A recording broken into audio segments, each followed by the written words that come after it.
We're live.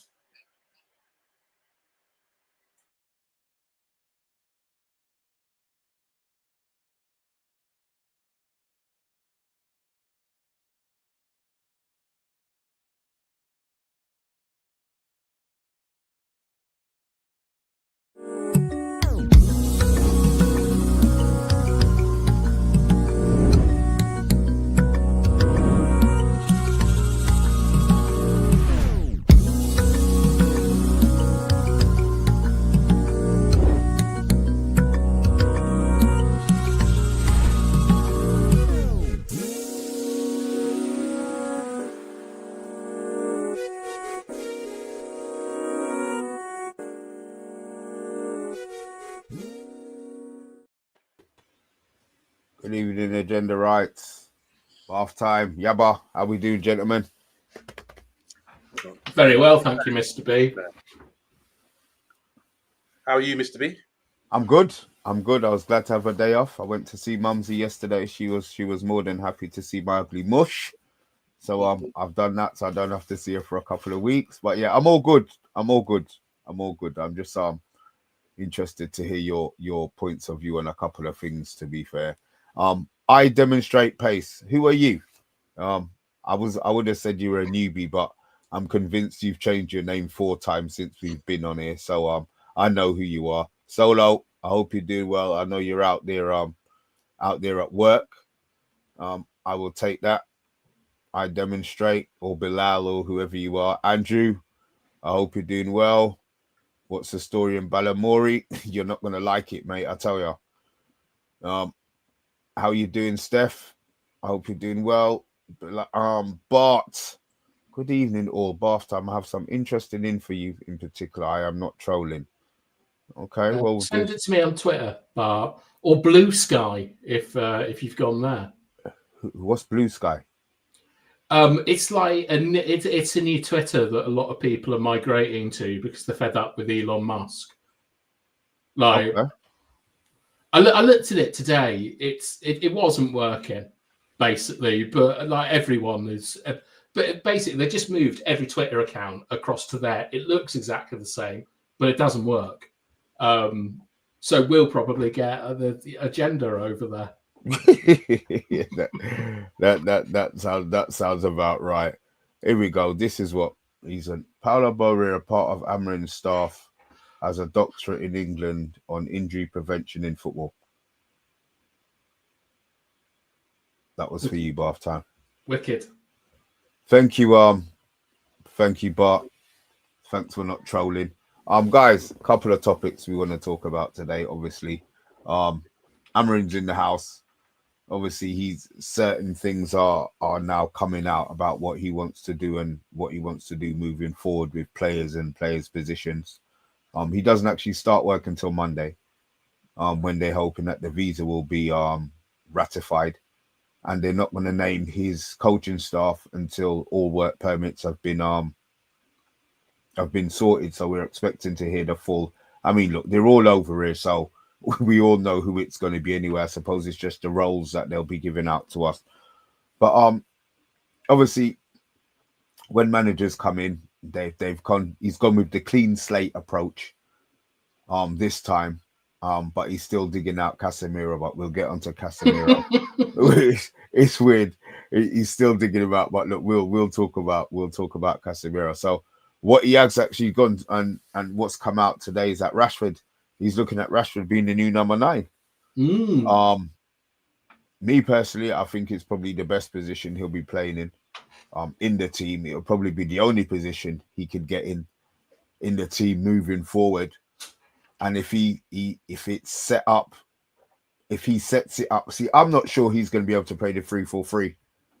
I want him to go in there and change all of these players, but if they don't adapt, this is obviously, but I want to put it to you. If they don't adapt, surely he can't stick with the 3-4-3. If we're losing games, all right, we're in 13th at the moment, wherever we are. We're 4 points off, whatever, but that's fine. Granted, but if we go in there and the players don't adapt to what he wants to do you feel that he would be able to change? Or he's willing to change? No, I don't think he will. like I say, I still don't know him yet, but for what I know so far, I don't think he would change it. I think he would just accept that it takes a process of time to get it right, And if it's not working initially, you can't worry about what fan channels say or what the fans say or what people murmuring about the journalists saying that it's not kicking off, it's not working. It's down to the manager to get it to work, And it's not. I'm not saying being hard-headed or stubborn, but I think the planning and the processing that goes into it, like if you watch Bath Time give a sort of presentation, on what Amarin is about, I took from that he's going to stick with the plan, Mr. B, and he won't be tinkering too much with formations. He's going to go with what he knows. Hence why we were all thinking, well, where's Rashford going to play? I've come to the conclusion now where I think it's going to be Ahmad and Bruno. Just a rough side I'm putting out here. Ahmad and Bruno to 2 10s. Garnacho as a wide wing back, and Maserati, whatever his name is. So you think he's going to play a winger on one side and I think because that was the issue, isn't it? Where's Rashford going to fit in? And you mentioned about Rashford being number 9. I just think Garnacho is more suited for that, and it would be really effective if we got a lot of control of the game in that position. So what, as a number 9? No. Garnacho as a wide player on the left, maybe. I think I've got to disagree with this from that. So that's where I think, where would Rashford fit in? Rashford probably, if you're talking about him as a number 9, is something you could try, because I don't see him playing as a 10, and I don't see him playing as the wide guys in the team either. So I don't think Amarim will change it, the formation, if things aren't going too well. I think he will stick with it because it's success. I think it's something he's successful with, and I think we will see success with it. And I think we already got the players there to actually perform that pretty well. So I'm quite confident about how it's going to go, and I don't see any sort of worrying times ahead with the formation kicking off. I'd be worried if he played Garnacho as one of the wide players. But why is that? Why would you be worried about that? Well, he's our leading goal scorer, and you're putting him further away from goal. I think that is it in a nutshell. Is that you want your players that can score as near the goal as possible. So when you put Garnacho that far back, it's not a fantastic crosser. It's not a fantastic combination player. He's essentially been playing as a sort of on the last man's shoulder all season, and he scored a lot of goals, hasn't he? He's on 7 or something. And is that what he's on? Goals and assists. I think there's 4 and 3. 4 and 3, yeah. So 7. So what you're doing is you're taking our most productive player on those metrics, and you're putting him further down the pitch and asking him to do different things. I don't think that is the way of handling our best goal scorer, to move them further away from goal. I don't think it would. I hear what you're saying. It makes sense with what we've seen so far with Garnacho, but I just think that he can make it work, because these wide men, I'm not going to call them wing back just yet, because I don't see them necessarily being like that. We've got a guy like Frimpong at Bayern Leverkusen who plays a similar system, who's always pushing forward, always getting up in the final third and getting assists and goals. And I think, and the same applies with Garnacho. If you can convince him that you can do a little bit of work defensively, we're going to get a lot of the ball in the final third, and you can be dangerous, then I think it could work for him. I'm not saying that's set, but I can. We're just sitting here, we're trying to visualize. Yeah. We can't wait for that day when we play Ipswich, and we're going to see. It's going to be great, isn't it? Mm. Yeah, it's exciting, isn't it? So I was just, I'm driving, I'm thinking about it, and I think, maybe Garnacho could do that job, and I think he would get success. He would be getting the ball in the final third, and maybe he can adapt his game to do that. And because the system will allow him to be playing higher up the pitch if he can force their fullbacks or wingbacks the other way, if we got more control of the play, which I expect. Maybe it's just it's like the problem is that we're absolutely fine in the central areas at United, but that wing back position is such a puzzle, and I wonder if we're going to see rotating guest spot each week. Like we'll see Delo at left wing back, then Maz at left wing back, then Martinez, then Shaw, then Do you think it would be? So you think they'll be auditioning for the wing back positions, or do you think he'll play depending on maybe the opposition? If they're more attacking, I'm not going to say he's going to go with more defensive, a more defensive lineup. Okay. But would he go with wingers maybe against Ipswich, and then maybe wing backs against Liverpool, so that the formation doesn't change? Or do you feel that he's just going to say, you know what, forget it, we're going to go with two attackers, or as Yabba's come up with, one attacker one side and one sort of defensive player the other side? Well, I think we've seen that that's kind of what he likes to do, is that, like, but they've both got to be able to attack and defend. Make no mistake about that. They've got to have engines. They've got to be up and down. But one is more like a sort of traditional fullback who's not really getting into the box. He's not beating his man. He's crossing from deeper. And that would be who you'd think would be more defensive. And then he's got more a kind of like a playmaking one that is involved in play, maybe like takes his man on, like how you'd see more of a sort of traditional winger. And I think that what he's going to be looking for is he's got to solve that puzzle. That's the first thing. Before we all think about where Mainu plays and where Ahmed plays, he's got to sort the wide player. He's got to find who the wide players are first of all. And I think we'll see some really surprising choices over the Christmas period, because the obvious one is put Delo and Mazraoui in. We know they've got engines. We know they can deal defensively in wide areas. They're all right at attacking wide areas. Like, it'll be fine to have them in, but you can't play them like every single game. And there's a lot of games over Christmas, so I'm expecting a lot of different people to be sort of tried out in training, but then on the pitch. But I think it's quite telling that the first thing that has sort of come out from him is Rashford at 9.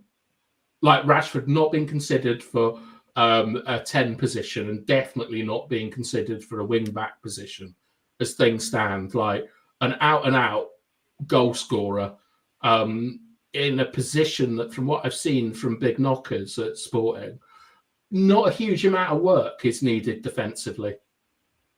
Like, so, and I've got a horrible not a horrible feeling, but I've got a feeling that Rashford is going to be good in the second half of the season.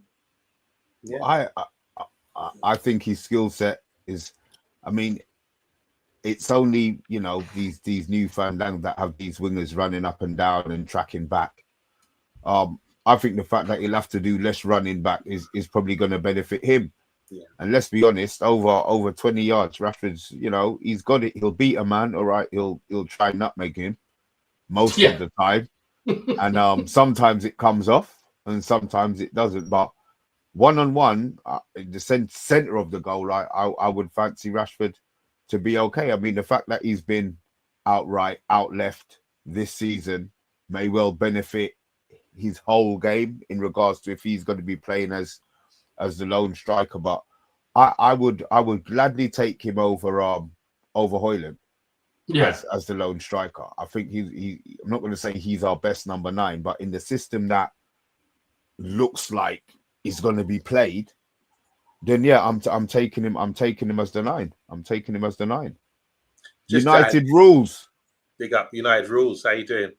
Says Martinez is injured, so is Onana, Delo, De Ligt, Mazraoui. Is De Ligt injured?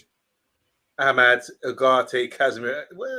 All these players he's throwing out there, all can press and all can make the attack. So he's going for 3-0. That's his team for Ipswich, because Martinez is injured. Oh, right. Sorry. About all of them being injured. Yeah, that's my brain went mad. So he's all right. So where's he got? So he's gone Garnacho, Bruno, Mount and Bruno, the 10s, Højlund up front, and no Rashford. So Garnacho's playing wide.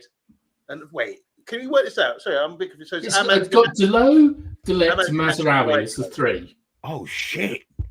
He's got Ahmad and Garnacho as the 2, as the wide players. He's got Ugarte and Casemiro, Bruno Mount as the box and Hoyland up front. It's got Matty Holland back from the dead up front. Interesting, that, isn't it? Everyone's got an opinion. I mean, we just don't know, do we? We speculate all day about this, but yeah. I mean, anyone else want to put it out there in the comments who you think will be the wide guys come Ipswich next week?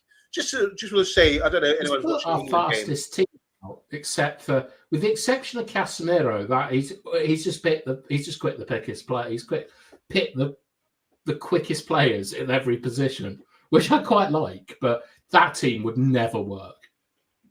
Just I was watching defensively, innit? Yeah.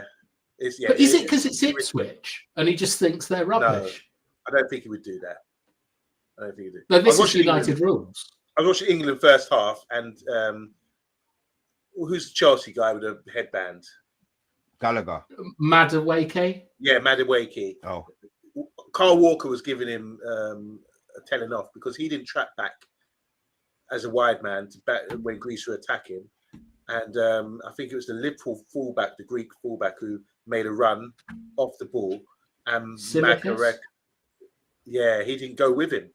And this just shows you, it's like he ran back and thought, I've done my job, but then he didn't do the extra work by going with him. I think anyone, and a winger who does play wide in this system for Man United, will have to go the extra mile and avoid those sort of errors like that. Yeah.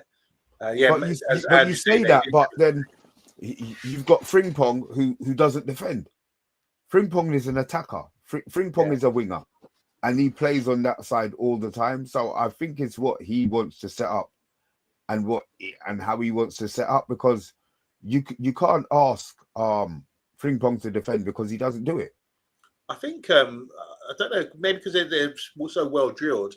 I've seen footage. I don't watch German football. I've seen footage of Xabi Alonso really going off on the finer details about where players are supposed to be. So the starting position to avoid being in the situations like we saw with England just in the first half there. So when we're saying Frimpong's not getting caught out, he doesn't have to defend. I think he's so like getting the details down where the starting position is good enough, where we don't get in those positions rarely, where you're going to be caught out or having to track back that much. That's just my observation from it, because prevention is better than the cure. But are you I mean, there was one player at Barcelona, Dani Alves. His career's taken a bit of a sideways step now. Yeah. But he was like the first player I think I saw since like maybe Cafu, who just he was responsible for everything on his side, attacking and defending. Like, they're very, very rare, these kind of players. So it's Frimpong for Leverkusen, that sort of player where he's just responsible for everything on the right. No, I don't think so. I think there's cover. The one in the midfielders or the right side of the centre back. There's some sort of organisation there where they can actually avoid. Right. Okay. We put out, yeah. So we put out fires before they even begin. I think it's really important. So that would be. So is that like Casemiro and Ugarte, or is that like Yoro Delict? Is that the outside centre back or the CDM? Basically, what I'm saying is, I think in a well-drilled team like that, you can avoid putting yourself in situations where you are getting hit on the transition and you're out of shape by being in shape from the beginning. You talk about rest defense. That's insurance, isn't it? You can attack, yeah, but if you give the ball away, you've got to have that insurance there where you're not going to be caught out. And I think Xabi Alonso's team, from what I've looked at and with research I've done with him, and the fine details like that are really important to him, that players have to be in a good position, the starting position, to avoid situations where you're going to be in danger. So, yeah. Right, but does he play a 3? Does he play a 3 and a 2 or a 2 and a 3? He plays similar to what we're seeing with... I'm just talking about the back. So you've got 2 wide guys, and then you've got 3 centre backs, and then I think right. Okay. So the outside the outside centre back is the one that is tasked with covering Frimpong. So what we have to it wouldn't be one of the CDMs. No, it would be as well. Whoever's no. will back things up. You know, I don't think so, because if you're talking about a transition, like you have 3 players that defend the central area and 2 that go out wide. So if you have 3 at the back and 2 in the midfield, you're looking at like a Kyle Walker, an Ake, or someone Upamecano who's This going is to go wide, out. and this is the wide right position, Yeah, right? who's Okay. going to go out there? So because if their central midfielder goes out, you've got a massive gap in the centre of the pitch, which they're trying to exploit. So the player that goes out is the one that is wide, and from that, if that's the case, and we're playing one of these wing backs, what it suggests to me is that the line's got to be high. It's got to be really high. It's got to be like maybe 2 or 3 yards higher than it is at the moment, which is scary. But also that outside centre back with the more aggressive wing back has got to be a lot faster than anyone we've got in our team, I think. Yoro. Yeah, Yoro, but I mean, he hasn't played for us, and it's asking a lot. But we're going to need a lot of pace. If we have a player like that, like Frimpong, we're going to need a specialist duelist in one of the centre back positions. Hopefully that's Yoro, but maybe it's worth considering like going out and buying, I don't know, Grimaldo and Grimaldo's centre back partner. Tar. They were looking at Tar, weren't they, from Leverkusen? Is it Jonathan Tar who's the outside one? Well. But I think, like we were saying, I mean, if there's going to be issues early on with the system and suggestions, we might have to change this with the players. I think if we are going to have errors and issues, I think it's going to come in that wide areas, not players not tracking back, for example, or being out position. I think that's where we might see some issues initially until they get it right. But what do you think about Rashford? This is what I was going to ask you. When you look at Ollie Watkins, who's playing tonight, he kind of operates in similar areas for Villa that Rashford operates in. And like Gyökeres kind of operates in those areas as well. Like you sort of in between like a left winger and a striker, basically sort of getting out in channels. I'm quite excited about Rashford like out in that position, but I just wonder about his balance and his strength, Yabba. Yeah, that could be an issue because whenever we've seen him playing as a striker in that position, you know, you always worry about a defender coming through the back of him and his hold-up play. He wouldn't like that. I can't imagine he'd like that.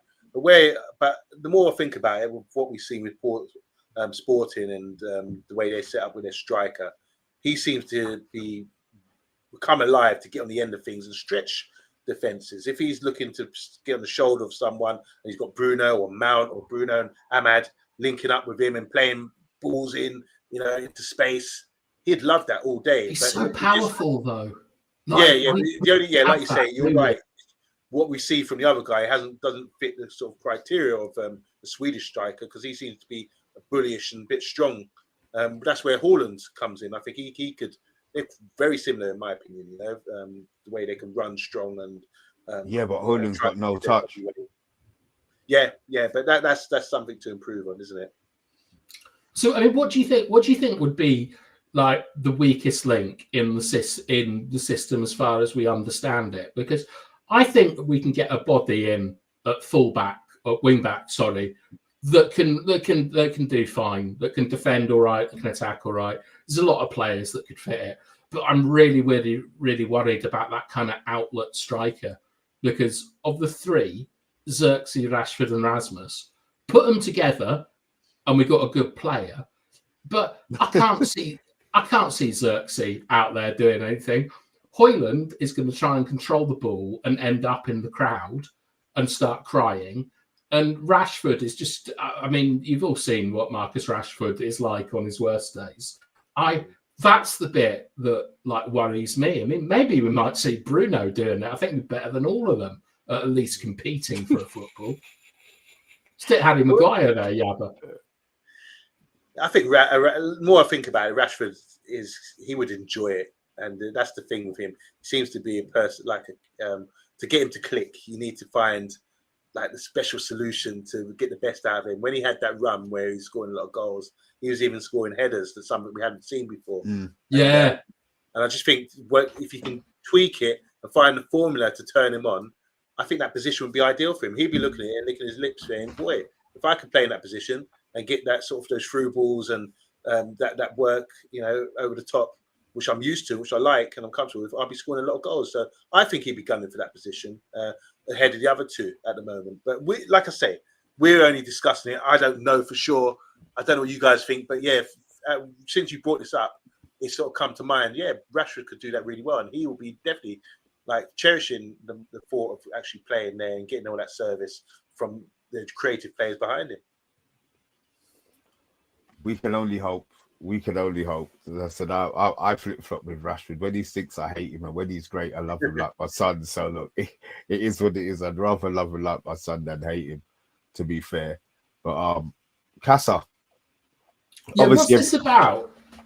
So everybody obviously has been given a clean slate. Well, basically, I think it's more of a Curtis Jones, man. Sorry, Curtis Jones scored a lovely goal. I think it's a press thing at the moment, where obviously he said he wants high intensity players. What does that mean to you, Bath Time? High intensity players.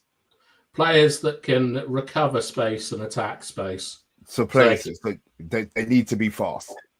Not fast, like not necessarily fast. They need to be mobile.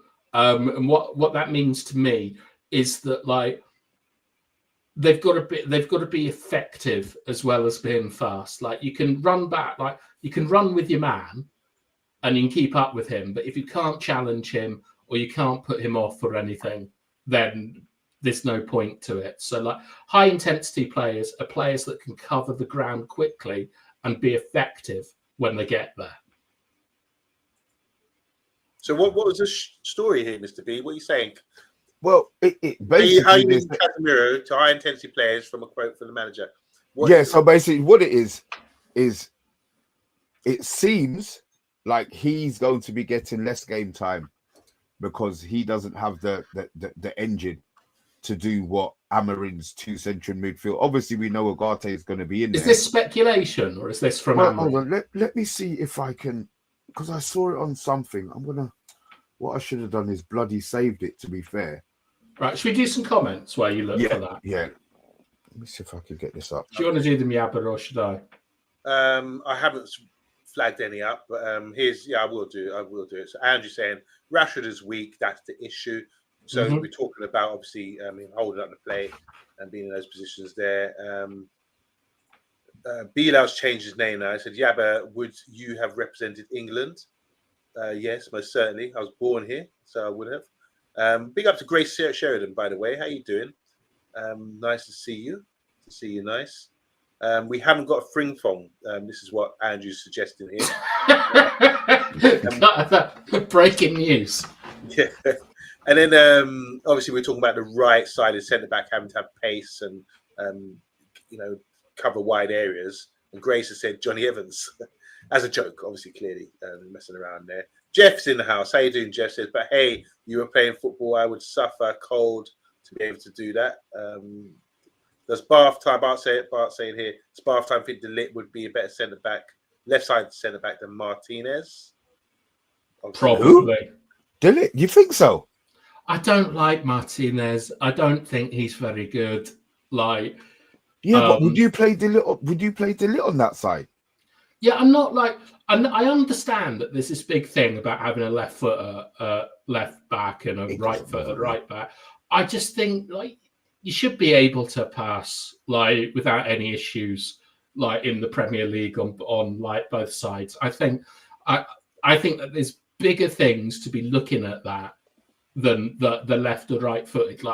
That might be the difference between 82 points and 83 points or something. We're not at that stage yet.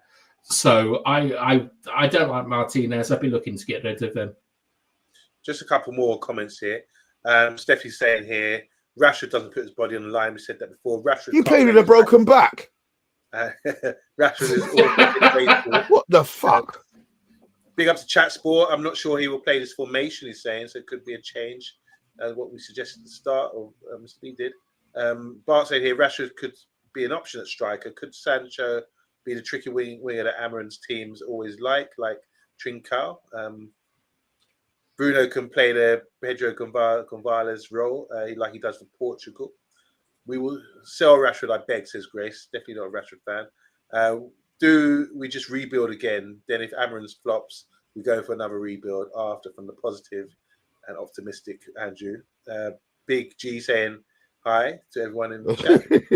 Got United rules saying here, England is playing 1 centre-back and 2 right-backs. Obviously, Kyle Walker's got in centre-back and 1 left-back. Is not far from my team from Manchester United. Here we go again. He's named the team. Once again with Ahmad and Garnacho as the wide guys. So I'm not laughing. No one's laughing at that. It's just we're interested to see what people are coming with here. Grace saying here for Leverkusen, Hinkapitz is the left side of centre-back. Tar is the middle centre-back, and Tapsoba is the right side of centre-back. We've been linked with Tapsoba before. Okay. I think he's a bit like... half ago. Who's that boy that we were going to get that's at West Ham now? Who's stinking the place out? Yeah, what was his name? Oh, the French boy that we could have. Yeah, he was the one that everyone thought that he's Ratcliffe's player at the other. Oh, you mean Nice? Yeah. Like from Barcelona, Nice to Diego. Thank you, Grace. Thank you, Grace. Yeah, I mean, like the thing is that he might be stinking the place out at West Ham, but you're going to need a big, strong, fast boy in that position that can sort of get up and down. And I just wonder if Yoro, if it might be best to just kind of bloodlot Yoro this year. Because if I don't want to sort of just play him until he breaks, basically, which is what I'm a little bit worried about, because first season in the Premier League, very young, like hasn't got a huge amount of like physical experience behind him, coming back after an annoying injury. Like, is it a metatarsal he did in his foot? Yeah, £40 million signing. So like you'd expect to see him like regularly. I really like Branthwaite. I really wish we could have got in just but we would have got him, and he would have been injured. We would have spent the money on, and he wouldn't have played. Who? Branthwaite. But that's a conditional. He might not have got injured and whatever, but I mean, Branthwaite would have been an excellent signing for us. An excellent signing. Maybe that's what they were looking at half time. Maybe that's what they were actually looking at. But imagine this: Branthwaite, Evans, Yoro. It's got everything. Who? I'd love that myself. Evans over De Ligt. Yeah, he's got to lead them. Yeah, but Evans isn't in the future. He's not going to play Evans. Oh, yeah, but you'd say that about Thiago Silva at Chelsea, and he played like 3 or 4 years, didn't he? Like being old. I just think that I think that you want a bit of, you need people like Johnny Evans in the squad. I'm being a bit facetious about saying like that would be the dream lineup. Who's the guy who plays? I think he's at Wolves now, and he was at maybe West Ham. Older guy who plays centre back. Oh, is it Matt Dawson you're talking about? Is it Matt Dawson? Is Matt Dawson a rugby player? Dawson went from West Ham to Wolves. It's not Matt Dawson, is it? I don't know. Well, yeah, if that's the guy, Dawson, yeah, he's like Matty Kilman went the other way. Kilman went the other way, Kilman, Matty. Yeah, Kilman went the other way. Okay, so yeah, is it Dawson that plays for Wolves now? I think. Yeah. I forget whatever his name is, first name, but he's another guy. I'm thinking, is he going to get eradicated like out of the Premier League? Eradicated. The fucking Daleks are after him. Exactly, exterminate. But I'm thinking every season he's there, and he's very valuable. So there's something about him, even though he's aged, that he's a good leader, good talker, a bit like Johnny Evans, which gives him props in this defensive line. He's Craig Dawson. That's it. Craig Dawson. That's the guy. I really rate him. Every time I see him play, I like him as well. He leads. He does really well. Stands up and organizes everything. It's a bit like Johnny Evans. So don't disrespect older centre backs because they've got a lot of experience, as Bartham was saying there. Because that back three he said with Yoro, Evans, and who was the last guy he said? Branthwaite. Oh yeah, Branthwaite. That's got everything, as you said, and Evans would be that sort of Craig Dawson guy in there. Would you think, right? He's a rugby player, isn't he? Yeah. I don't know, but do you think, right, that one of the sort of like the weird things we saw a lot from Ten Hag, like this season before he went, was a lot of centre-back substitutions. Like Maguire and Evans got brought on quite a lot and things. Do you think that's something that might continue under Amarin? Like if there's a reason for it that goes beyond like systems and things like that. So what do you think that would be? What giving minutes? What specific computer minutes? Well, no, like seeing out games. Because if you've got like Martinez on, you want Martinez when you're dominating the football, right? So you can use his passing and stuff. If you're like 1-0 up with 10 minutes to go, Martinez probably isn't the player you want on the pitch. You want a Maguire or you want an Evans because they're more likely to go sort of route one. And I'm just interested if this is a new thing that's happening in football, is that like defensive units being changed depending on what the score is and how long is left. Are we the only ones that have been changing defenders though? I'm not sure. Pep never makes a sub, does he? So it might only just be us. It might only just be the dog thing, to be fair. Look, I don't know. But yeah, sorry, I found that one. It was a So where is it gone? This is via BBC. This is via Sport BBC. Yeah. Recent reports indicate that the manager has already advised the player to contemplate his options for January. Wow. And the fact that it's BBC, I think that's what called it. BBC are less likely to talk faff. They tend to try and get it a little bit more right. So if that's the case, then they're going to be willing to take that hit on him, which is fine if he doesn't want him to play. But then you're already thinking about who is going to be Agate's partner moving forward. Who you have in bath time? Well, I'm just thinking, is he said that to Eriksen as well?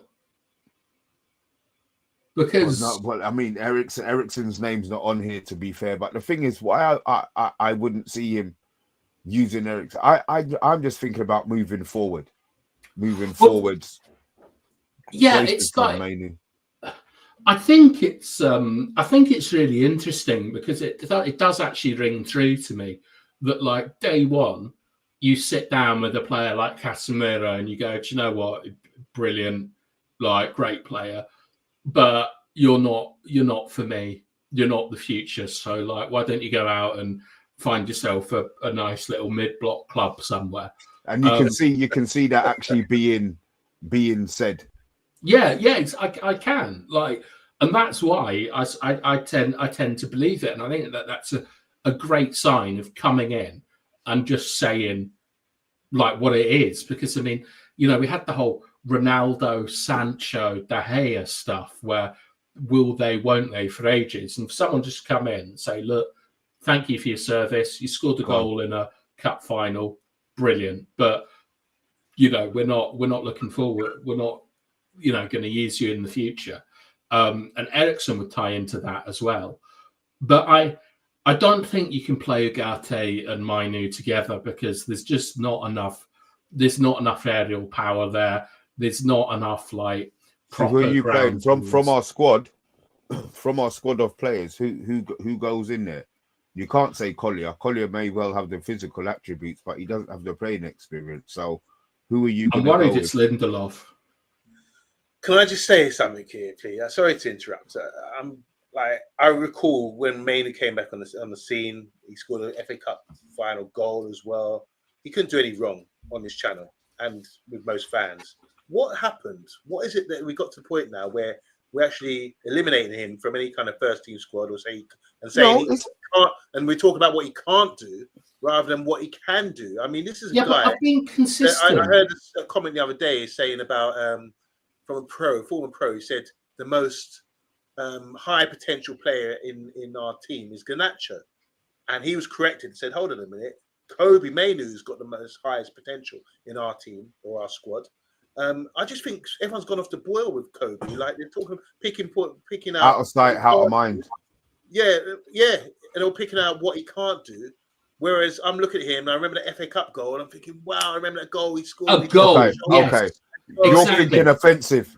Exactly. No, not defensive, but I remember. What does he do defensively? What have you remember- seen him doing defensively? I remember in tight situations, playing himself out of trouble, like standard, no problem. You remember that thing in The Office, the original British Office, where he said, "Well, what's all David Brent did a Cruyff turn, dropped the shoulder." No, when the guy, the student came to Gareth and said something like, "Yeah, I was go-karting the other day and spun off, done this twist." That was Gareth Marenghi. What was all the fuss about? That's I think about Kobe in those situations. Like, I like that. You think he's getting rushed? What are you worried about? Yeah. Yeah, what were you worried about? Yeah, and that's how he plays. And I just think, Yeah, but, why is everyone? I've just listened. Why is everyone? Yeah, but we're not writing him off. We're just saying.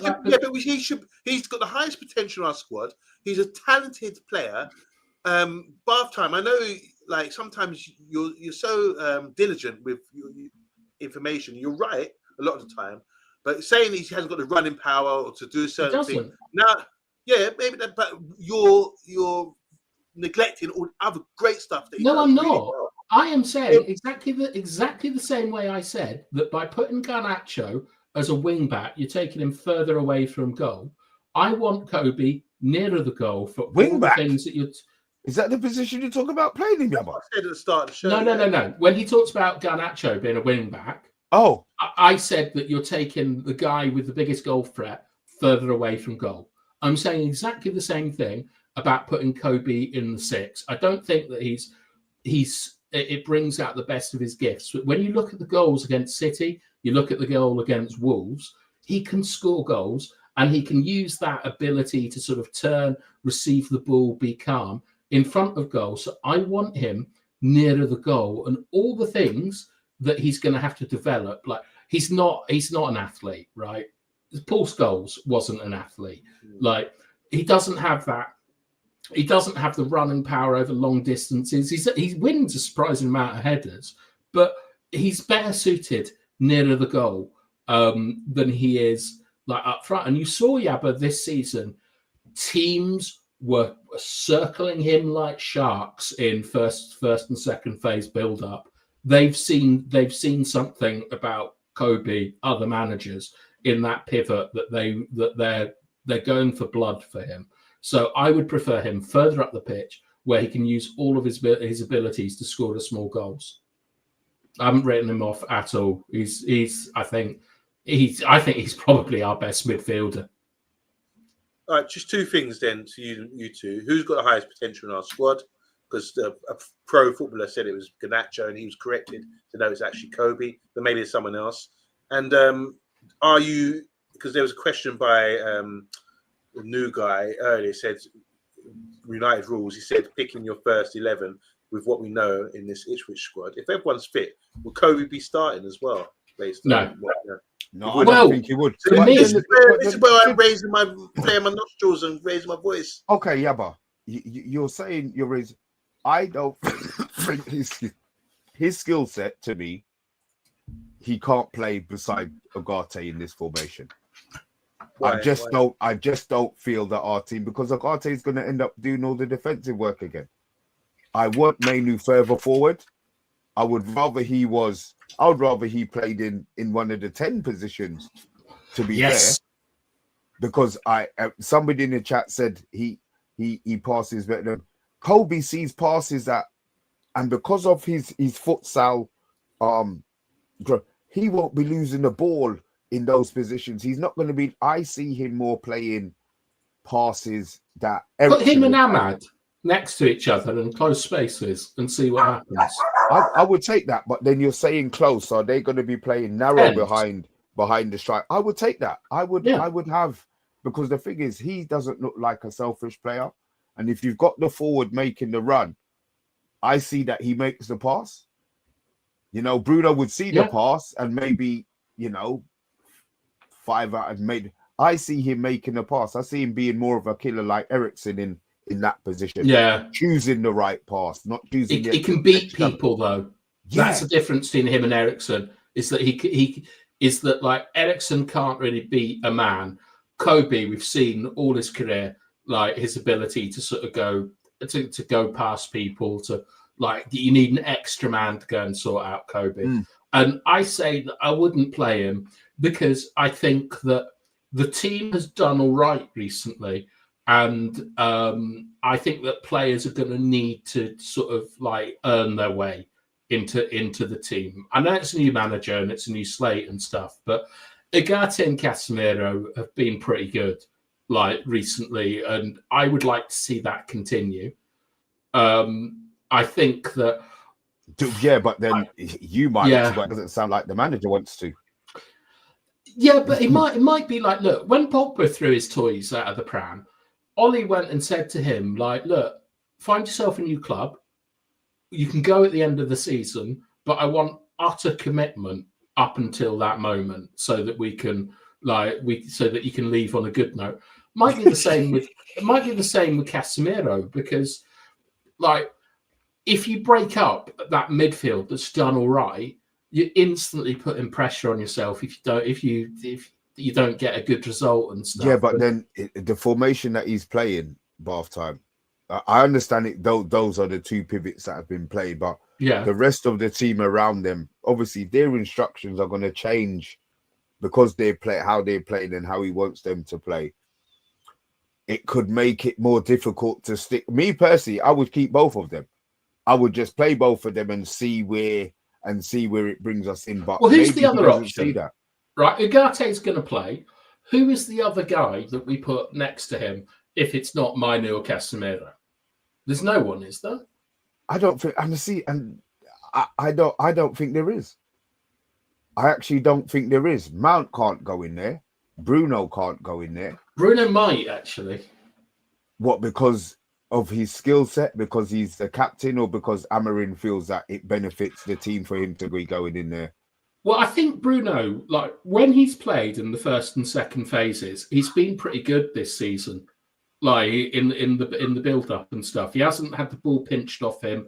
He can play the passes and open the pitch up. He's all right with his running. Like I think that Bruno and Ugarte might be a decent pivot if you take away like aerials from them. I think that up front, I'd be very, very, very surprised if the remit isn't that Garnacho has to develop. And I think that Garnacho is going to be one of the 10s. And I think that maybe Ahmad and Mainu will fight it out for the other 10. Because if you have Rashford, Garnacho and Mainu as that little 3 up front, I can see that being very, very fun. Lots of little tricks beating the man. Can I just drop some comments, because we've got some really good comments that are on point to what we're talking about. Respect to you guys in the comments for that. Staying with the program, staying with us on this one. Stephanie Griffiths is saying here, Mainu passed the ball better than Bruno. Johnny Hill saying Mainu's guaranteed starter. Let's be honest, quality on the ball is too important. Also, before his injury, he had one of the best defensive stats out of any of our midfielders. So I noticed someone said that he didn't. I think Garnacho has his highest ceiling when asked a question, says Andrew Williams. Mainu needed the rest, says Jeff. Mainu is class, but in a 2, he needs far more of an engine. That's from Jeff again. Jeff again is saying here, I've seen Mainu running back towards his own goal very slowly and not defending, which is why I see him at number 10. Big G saying here, I play Mainu over Garnacho every time, 100%. Mainu is too slow, says Andrew. That's the problem with him in a 2. So Garnacho, for me, being the highest ceiling. We've got Garnacho as a striker, Ahmad and Kobe eventually at number 10, says Jeff. We've got Garnacho has got the potential to be world class. Garnacho has more potential, but they both have potential. There says Bilal. Garnacho needs coaching so badly, but he's a top class talent. Good evening all. Hi Simon Warner, how you doing? Really on point here. Mainu should be able to play in a 2 with 3 centre backs behind him, says Grace. We've got some really good comments coming up now as well. Johnny saying, so who progresses or carries the ball in a midfield of Ugarte and Casemiro? Good question. Jeff saying here, one of the reasons I want Bruno to leave is so Mainu can play as a number 10. We got Johnny saying here, the centre backs have to give the ball to someone. Ugarte and Casemiro do not collect the ball. 22 watching, only 14 likes. Let's go on, Stephanie, you tell them. Kone, that's one of the youngsters coming through, who's a midfielder, could be in contention. Big up to Grace Sheridan, by the way, for £2. Thank you so much. This is saying here, Bruno next to Ugarte, Mainu in 10. Oh, so switching it around there. Collier seems to have disappeared. He was injured, isn't it? What's going to happen to him? Simon Warner saying here, Bruno, if he was to leave, I think it would be next summer. Mainu all day says, wildlife machine, how you doing? Garnacho can be too selfish at times. It's about playing as part of a team. Because we did ask the question. Big up to King T'Challa. Garnacho is never a 10. With all due respect, he's like Rashford. He can run, but he can't dribble. I'd go as far as to say Anthony is more suited in that half space than Garnacho. I don't the height. Ooh. A few more. King T'Challa, you've been on it today, ain't you? Mainu will be like fine wine, improving with age, says Simon. Our thinking is so messed up. 3-4-3 is going to bomb. I think he's saying there. Andrew Williams. Johnny Hill saying here, ideal world would be Mainu as a 10 with Ahmad as the other 10 too. I would do anything to see Rashford and Bruno sold. So some really good comments, guys. Appreciate that. Really on point comments with what we're talking I like the one about carrying. Like, yeah, that's good. I don't think that like you're going to see defensive midfielders carry. That's what I'm saying. The system sets it up that they just get it and give it to the person ahead of them. Like if you look at like Harry Winks the other day, that's a shuttle. That's what? Nothing about time. Standard. That's the measuring stick. Harry Winks. Yeah. Beat us with the Harry Winks. Did you not think that he looked good when he played against us? I agree. I think he's a quality player for sure. Like, but the thing is that he's a shuttler. Right, and that's you just get the ball, you pass it a couple of yards, you sort of pry it about. You're trying to pry open the block and stuff. You're not carrying, because when you want to carry is a sense you either want to carry because you always want to carry when the other team are giving up space, right? And in this system, the carrying will be done out in wide areas by the fullbacks. Like if you start carrying the ball in the centre of like midfield, we're going to get eaten alive in the Premier League. It's why you rarely see like anyone carrying the ball without 5 men behind them. And here it's going to be out in the wide areas. So I wouldn't worry too much about like who carries the ball from the midfield. I think it's about who can break the lines. Johnny also mentioned, that was the point about progression of the ball from midfield. That's his argument to get Kobe inside. But he also mentioned that who are the centre backs going to pop the ball into? He thinks Kobe's good at receiving the ball in those sort of areas as well. He was trying to say. So another endorsement of Kobe. I think Kobe deserves a big shout. We've gone off him. We've never gone off him. No, it's a general thing. There's time. Remember, we did always this thing about Wan-Bissaka and Dalot, who was in, who was out. We had it with Dan Henson and De Gea. You know, we go through stages because we analyze things so much. We have people who are hot and who's not. And at the moment, Kobe's in the not arena. I think it's because he hasn't played and he hasn't. Yeah, but you can't forget what he's done. You know. But he wasn't great when he came back from the Euros for us, was he? He was perfectly fine, but he wasn't great. He's always been good. Everyone makes mistakes in the top level. Just remember this: at his age, to be thrown into a midfield in the Premiership and do what he's doing under pressure, under the spotlight of Man United. Yeah, granted, he's made a few mistakes. I remember one pass against Crystal Palace, he messed up with or something. But he puts the work in. He's got to improve game after game with practice by putting him in. I don't think no one is saying he isn't. Like, I don't know who you're arguing with. The reason I raised this because I just feel he's gone off the boil with some people's opinions. People seem to forget, you know, who he was. You know, like Roy Jones used to say, you know, you must have forgot. You know, that sort of thing. Yeah, I haven't forgotten. Mainu is a mainstay. Mainu is a quality player. Forget the age, forget the limitations in some areas. As you said, Paul Scholes had limitations too. But I think Mainu can dictate the play, and I think he's got to be in this side going forward. That's all my point. Yeah, he will be. Yeah, but listen, right? Amarin's remit, 100%, will be about the development of Mainu, Yoro, and Garnacho. Right, that will be the first thing that they would have asked him is where he sees them playing and how he's going to develop them. Kobe Mainu, when he gets a bit of fitness back, will be in the team without question. Where he plays, We don't know. I'd like to see him playing further forward, but make no mistake, like Kobe today was named in a list with Garnacho and Yamal and Arda Tutor.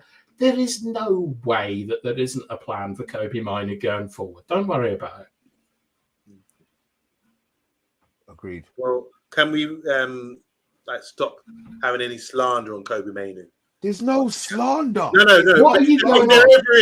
If there ever is, I expect you, Mr. B, and you, Bath Time, to call it out, because we agree there are some weaknesses, but the strengths override that. And just to ask you two quickly, who's got the highest potential in our squad? Taking Kobe. I'm taking Kobe. Higher than Garnacho, yeah? Yeah, I'm taking Kobe over Garnacho. I think I'd probably go for Garnacho just off the fact that goals win matches. And I think that Garnacho scores a lot of goals for someone of his age. Like that, Kobe Mainoo is going to have, unless something goes very badly, Kobe Mainoo is going to have a great career. And I don't like sort of putting Mainoo and Kobe up and saying which one is better. Let's just be thankful that we've got both of them. Yeah, let's just be thankful we've got two of the best talents in world football, and they really are a shining hope for us, because we're not getting out with Lisandro Martinez and Anthony. We're Kobe, Yoro, and Garnacho are going to be the ones that are going to get us somewhere. Did I see something about Anthony staying? No, isn't he? Doesn't he want to go? Hasn't he asked to leave or something? I would love him to have hope. I would love him to say that he wants to go. I think that'd be bloody great. But go. I mean, I think so. I mean, let me see if I can find this Anthony. Look, he's not wanted. He's in the same way that Maguire became a bit of a symbol for the failure of Ollie. Like Ten Hag's symbol is Anthony, and he's like a kind of joke worldwide.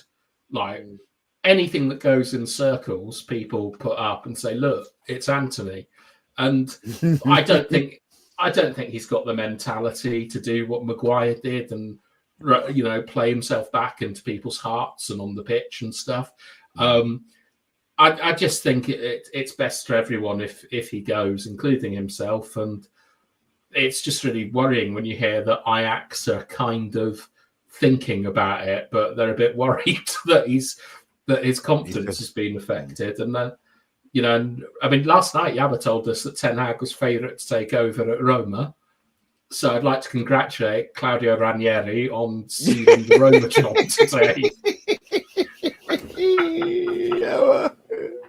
I actually didn't say his favourite. I said he's been considered. Okay, right. Okay. That's fine. Whatever you said, you've been linked to it, and we'll keep it like that. Yeah. One other thing. We do shoot off something that's just come up from football today. Barcelona and Arsenal have ended their interest in Gyökeres. Really? Yeah. Why? What do you think? Wages? What you think it's coming to us? I think it's done. I think he's coming to us. For them to have ended it now, and they've been looking at him for a season and a bit. I think that just means that it's done. The deal's been done. 63 million, not extravagant for a forward who's going to be guaranteed goals. You think? Well, I think that the man that United want and will go for over Gyökeres is Evan Ferguson. He's on the bench more time now, isn't he? Really? He's stayed for ages. Yep. Ashworth at Brighton. Just like Kobe, you haven't forgot. Yeah, I really like Evan Ferguson. His injuries are a big worry. Yeah, but a bloody cripple.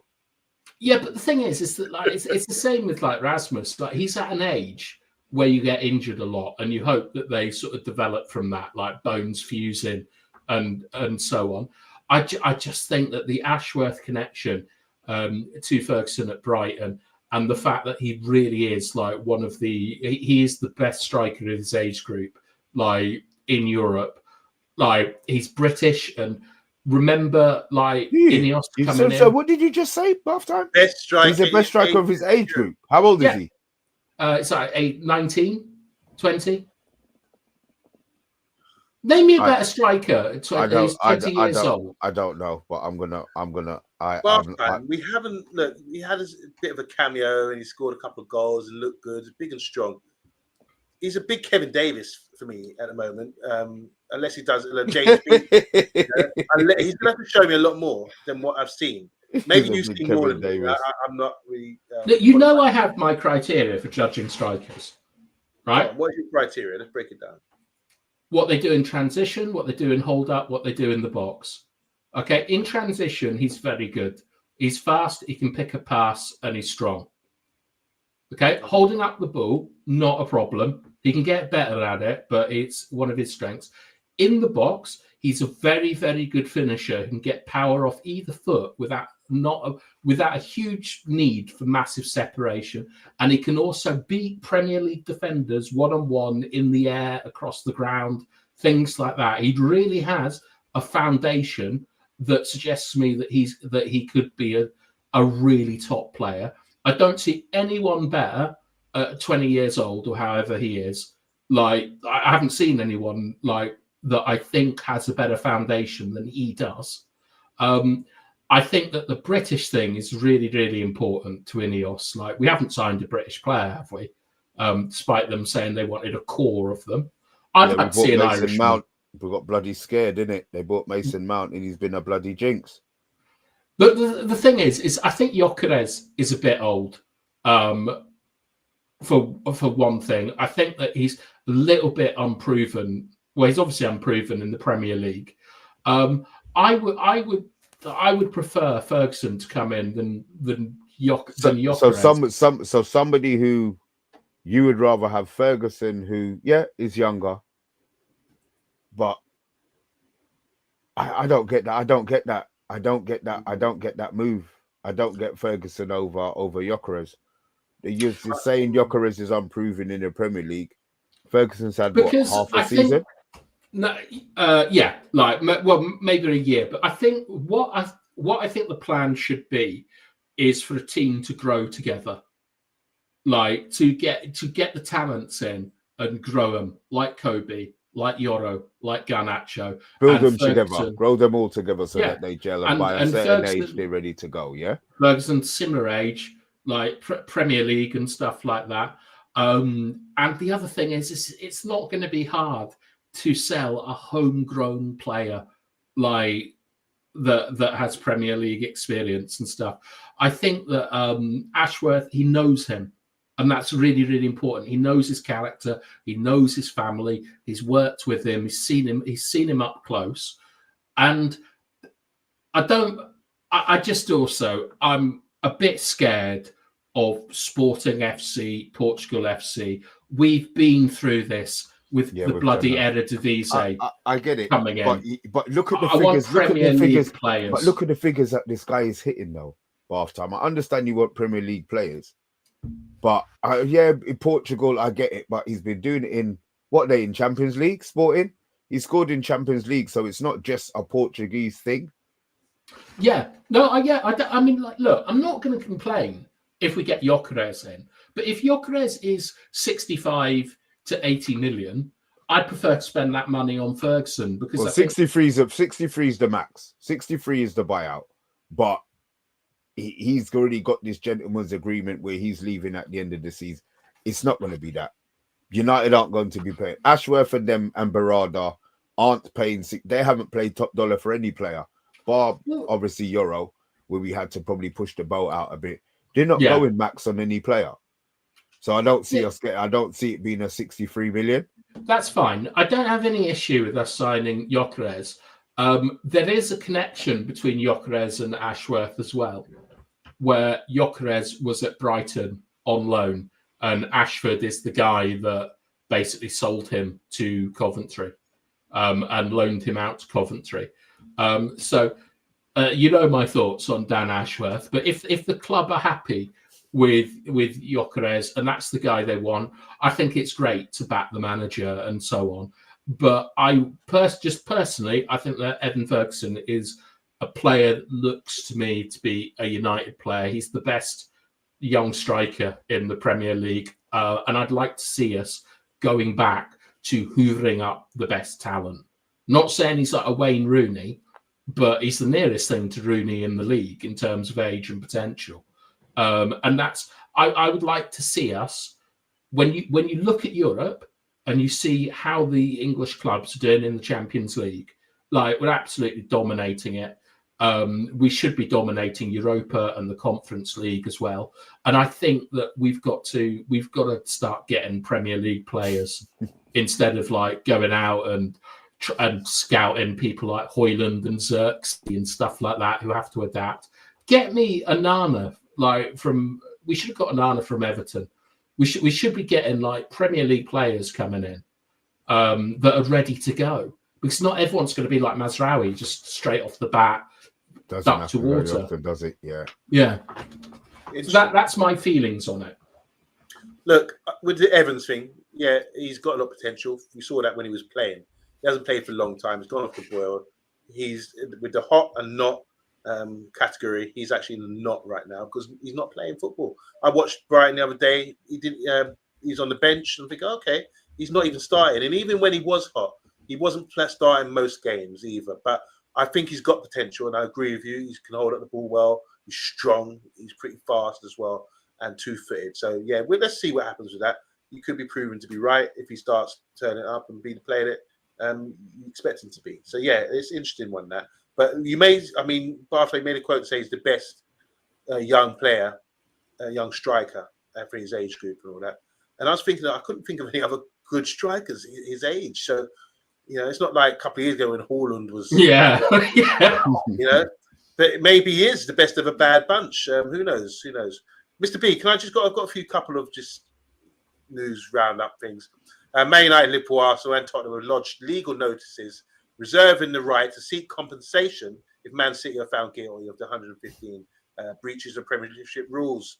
Compensation notices were served after the four clubs were advised by lawyers there was a potential 6-year statute of limitations period dating from 2018 when the German website Die Spiral first published the Football League documents. And next one is Amarin has pledged to dine with club legends such as Roy Keane and Alex Ferguson in a bid to immerse himself in the Man United culture. Who's that, sorry? The manager is going to be dining out with Keane and Alex Ferguson together? I don't know, dinner date or something. Who knows? Just to get himself in with the culture, something like Klopp did. Klopp got involved in the Scousers initially when he got there. Bruno Fernandes got a quote here saying, "The love I have for this football club, is huge." And Tyrell Malacia has his eyes on the first team comeback against Ipswich. With the left wing back now, they call it not left back, left wing back. Spot up for grabs. The Amaran, but the club are now cautious, and he could play for the under-21s again. All right, so he needs to play for. He needs to play for the under. He needs at least another couple of games at least before they would even contemplate it. Just want to say big up to all the guys in the chat. Really good comments today about. Especially the Malacia and the Garnacho and the shape issue that we talked about today. So really, respect you guys. That's what we love to see. Are we done for the night, gentlemen? Yeah, we've done like Evan Ferguson. Half time falling asleep. Sorry, hang on. Sorry, what was that? I had an issue. That's absolutely fine. It's like a notch time. It's like a notch time. Yeah, are we like a notching? What are we doing anything tomorrow? I'm not around tomorrow. Yeah, I'm gonna do. Fridays are so hot, but yeah, I'll do something tomorrow. I'll get something up tomorrow. You can invite any of these people on in our chat? Probably not. To be fair, because you invite them. No, well, you invite them and they never want to come on anyway. So what's the point of wasting my breath? You know what I mean? They're all here. They've all the invites all here, and they're all going to stay silent because they're all going to stay silent. But it's cool. It's not an issue. It's not an issue. We'll get something out tomorrow. We will get something out tomorrow. All right, wicked. Lovely. So that's like a notch from me. Like a notch from me. Like a notch, guys. And we, oh, bugger, damn. See, I wanted it to be all slick, the whole movement to be like a notchy, and then it would have just gone like this. Sometimes, right?